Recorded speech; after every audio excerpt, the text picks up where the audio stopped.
এ কি হচ্ছে ফুটবল বিশ্বে? বড় দলকে জিতানোর একের পর এক বিতর্ক রেফারি। ফ্রান্সকে জিতাতে এবার রেফারির ওপেন দুর্নীতি। আকুতি করেও ন্যায় বিচার পাননি প্যারাগুয়ে। কিলিয়ান এমবাপ্পের জাদুকরি গোল, মেসির সব রেকর্ড ভেঙে চুরমার। প্যারাগুয়ের রীতিমতো অন্যায় করে কাঁদিয়ে বিদায় করে এ কেমন জয় তুলে নিল কিলিয়ান এমবাপ্পের ফ্রান্স। ম্যাচ জুড়ে যেসব ঘটনা ঘটেছিল বিস্তারিত জানতে ভিডিওটি না টেনে সম্পূর্ণ দেখার অনুরোধ রইল। বিশ্বকাপের সবচেয়ে high voltage match round of 16তে কে জায়গা করে নেবে কোয়ার্টার ফাইনাল, ফ্রান্স নাকি লাতিন আমেরিকার প্যারাগুয়ে?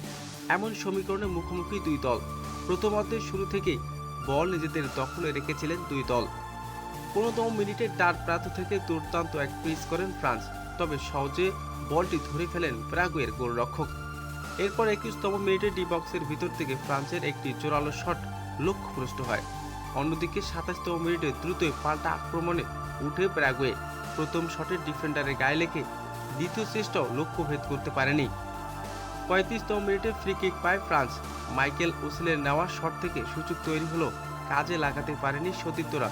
ফলে শূন্য গোল অবস্থান নিয়ে বিরতিতে চলে যায় দুই দল। ম্যাচের সময় যখন 66 মিনিট, তখনই হলো দুর্নীতি।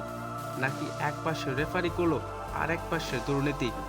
ম্যাচের সময় যখন 66 মিনিট, বল টেনে নিয়ে যাচ্ছিল ফ্রান্সের 20 নম্বর জার্সি পরিহিত খেলোয়াড় দুই পাশ থেকে প্যারাগুয়ের ফুটবলরা তাকে বাধা দেওয়ার কোনো চেষ্টাই করেননি। কোনো রকমের পায়ের ছোঁয়া পেতেই পড়ে গেলেন। বড় দল বলে কি তখন ভিআরে গেলেন মাঠে থাকা রেফারি এক প্রকার জন্য দুর্নীতি করা শুরু করে দিলেন। ভিআরের ডিসিশন ডেকে দিলেন, সেটাকে ফাউল বলে গণ্য করা হলো। তাতে প্যারাগুয়ের প্রতি এক প্রকারের অন্যায় অবিচার করা হলো। প্লান্টিতে দেখিয়ে দেওয়া হলো। প্লান্টি থেকে দুর্দান্ত দক্ষতা, দুর্দান্ত স্কিল এবং জাদুকরি গোল আদায় করে নিলেন কিলিয়ান এমবাপ্পে। তাতে দুর্নীতির শিকার হলেন প্যারাগুয়ে। সেই সঙ্গে ফ্রান্স তুলে নিল নিজেদের লিড এবং 1-0 ব্যবধানে জয়লাভ করলেন ফ্রান্স।